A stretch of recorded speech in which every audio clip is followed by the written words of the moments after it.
So, Blue Lock Season 3 is already confirmed on its way, covering the Neo Egoist League arc, which is arguably even better than the U20 game. It's been about 10 whole months since the roller coaster that was Blue Lock Season 2, so now everyone's wondering what's going on with the third season of the series. When will the season air? How much will be adapted from the manga? Of course, what will the animation be like? A big one considering a Season 2's highs and lows when it came to animation. However, it's almost radio silence on any news regarding this season, so I did my research and gathered everything we know about Blue Lock Season 3 so far, as well as my personal opinion on what I think will make a perfect season. Because arguably, this might be Blue Lock's hardest season to adapt, but at the same time, the best season we've gotten so far. So let's jump into what we know already. So of course, Blue Lock Season 3 has already been greenlit. It's coming! It was leaked by a very trusted anime source called Sugoi Light. They're known for leaking these early anime announcements. They announced Grand Blue Season 2 when it was literally like 10 years since the last anime aired,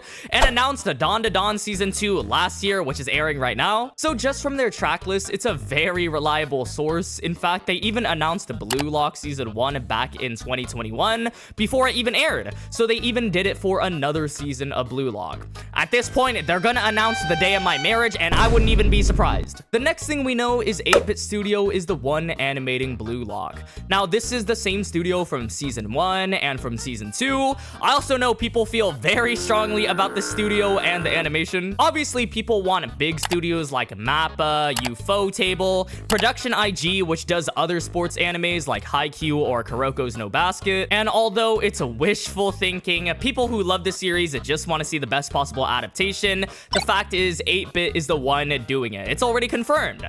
And we see them, if given the proper time, deliver very well, like with the last episode of Season 2. So that much we already know. We have to be brutally honest though, one episode doesn't ignore almost every other one being ruined or having a very inconsistent animations. We'll give credit when credit is due and slack when it's deserved. I don't want to sugarcoat it. The auras, visuals, and overall look of the anime was a massive improvement in Season 2 from Season 1. In fact, most people's biggest complaints in Season 1 was that the auras were pretty bad, so that deserves an applause for improving that. So 8-Bit did a really good job on those things. However, animation is a huge aspect of an anime though, literally the most important part, so I 100% get why people talk about it the most. I'll go into more detail when I talk about my thoughts on the animation later. Now, it's not the animation studio's fault exactly, like we've seen them cook before if given the proper time.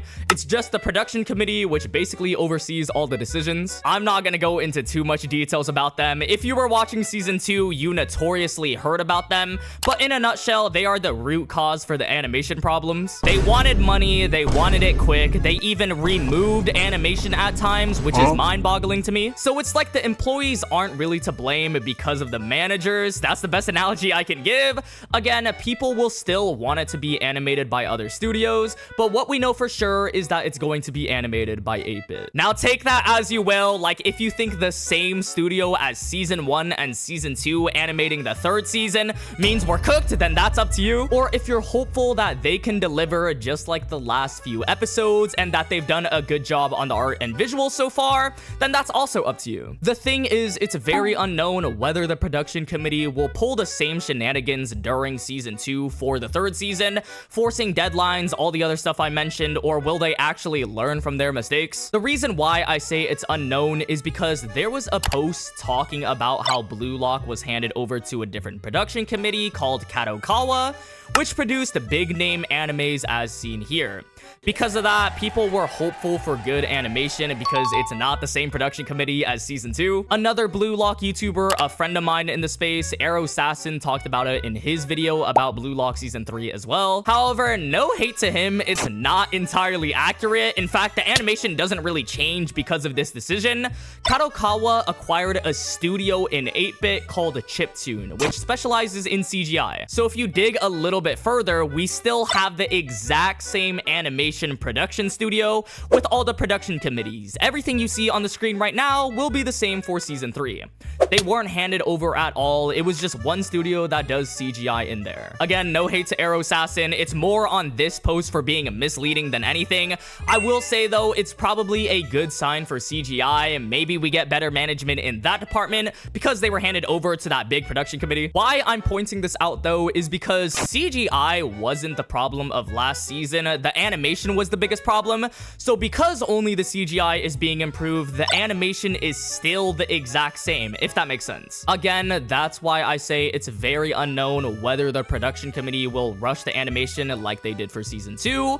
There has been no signs towards improvement, but also no signs towards doing the same things and making the same mistakes. It's all up in the air until we get some trailers. But now we can get into what y'all have been waiting for, the predictions and what I think will make a perfect season 3, or at least how I think it should be adapted. First things first is, when will season 3 actually come out? The release date.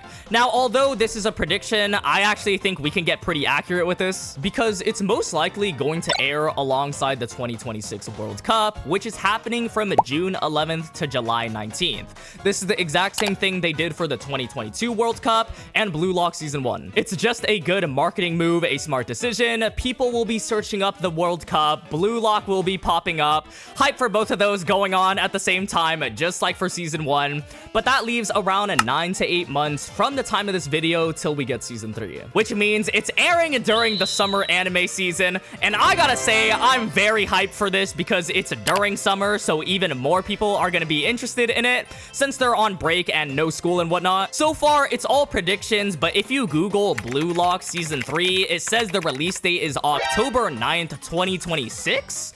Which is just straight misinformation because it came from an Instagram account on April Fool's Day. You can't make this up. I'll get into how long the anime will be or how long it will air for in a second, like how many episodes will be in this season, because the Neo Egoist League is literally 50% of the manga. But let's talk about what everyone wants to hear. How do I think this season will be animated? Do I think it will improve? Will we see the disastrous season 2 animation? Or will we get blessed like how we did with episode 14? That is the big concern on everyone's mind, and I personally think, this is just my opinion, we will have an improvement, albeit very, very slight. Like I said earlier, BLUELOCK's animation in general didn't change much in terms of production, so I don't have hopes for some drastic change where we are fed every single episode, but there was a lot of external factors that affected season 2 of BLUELOCK that we won't have for the 3rd season. Like, for example, the episode Nagi movie, or the fact that 8-Bit loaded up with animes last year. From what I've seen so far, 8-Bit seemed to reduce the amount of animes they're doing as a studio.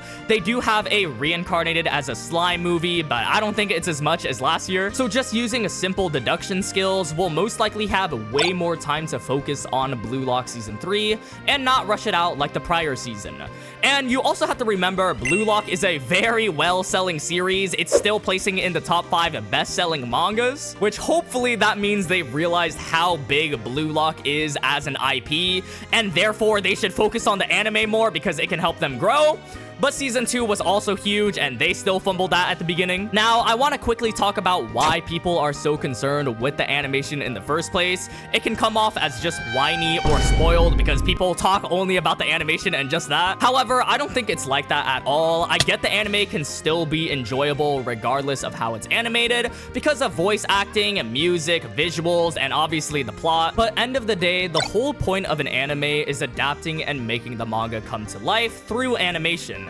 The plot and story is gonna be there regardless because it's from the manga. If people only cared about the plot, they would read only the manga. So when season 2 came out with that animation for the first half, like seriously, the last episode distracted everyone from these type of scenes. And yeah, that last episode was peak, but it's no wonder why people massively complained about the animation week to week. I just want to clear up why people are so obsessed with the animation. It's completely understandable why everyone's so concerned. This isn't even exclusive to BLUELOCK as an anime. Every anime that has animation problems deals with this. One Punch Man season 3 is arguably going through it even more right now. That being said though, people are still putting in a lot of work to put out this anime, and I'll always respect the time and effort to put out something like this. I just feel like I needed to clarify why people are so obsessed with the animation. Now let's get into the real meat and potatoes. How do I think the season will be adapted, or how should it be adapted? For any anime onlys, we're gonna be stepping into spoiler territory now, but I'm sure most of you have already read the manga. The NEL, as you already know, is BLUELOCK's biggest arc, and right out of the gate, this will 100% be the hardest season to adapt, simply because there is zero way all of the Neo Egoist League fits into the season. The last game, the PXG match, was more chapters than the U20 game, and that had a whole season dedicated to it, so I can definitely see it more or less being split into cores, which is very popular in anime nowadays. Bleach is a big example of doing cores. To put it into even simpler terms, think of Season 3 Part 1 and Season 3 Part 2. That's definitely what's gonna happen here, and if they crammed it all into one season, then it's a telltale sign we're beyond cooked. So let's get into the episodes and how many I think will be in each part. For Season 3 Part 1, I think we'll open with the Day Off chapter, one of the most enjoyable BLUELOCK chapters and their lives after the U20 game. It's sort of the calm before the storm. We had episodes like this during Season 2, like legit the first episode was build up, and I think it was also episode 6, where we saw the players prepare for the U20 game. So it's gonna be something like that, where it's an episode to build up hype for the Neo Egoist League.